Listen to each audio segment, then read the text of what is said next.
بسم اللہ الرحمن الرحیم۔ پیارے بہن بھائیو، السلام علیکم۔ امید کرتے ہیں آپ سب خیر خیریت سے ہوں گے۔ رسول صلی اللہ علیہ وسلم نے فرمایا، جس نے خاموشی اختیار کی وہ سلامت رہا۔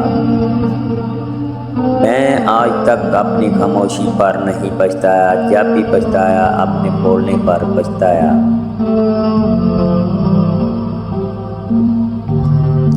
کچھ باتوں کا جواب صرف خاموشی ہوتی ہے، اور خاموشی بہت خوبصورت جواب ہے۔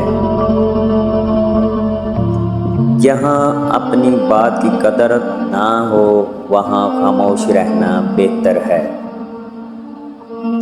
خاموشی ایک ایسی عبادت ہے کہ فرشتہ اسے لکھ نہیں سکتا، شیطان اسے بگاڑ نہیں سکتا، اور رب کے سوا کوئی اسے جان نہیں سکتا۔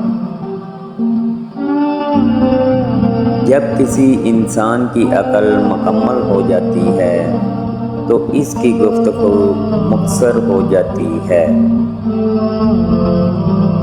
جب انسان اپنی قوت کھو دے تو اس کے لیے بہترین پناہ خاموشی ہے۔ الفاظ کبھی بھی انسان کو اس کا کھویا ہوا مقام واپس نہیں دلا سکتا۔ ہاں، خاموشی مزید تضلیل سے بچاتی ہے۔ خاموشی عالم کے لیے باعث زینت اور جہل کے لیے باعث جہالت ہے۔ جب تم جاہلوں کی مجلس میں بیٹھو تو خاموش رہو، کیونکہ جاہلوں کے ساتھ خاموش رہنے میں انسان کا علم بڑھتا ہے۔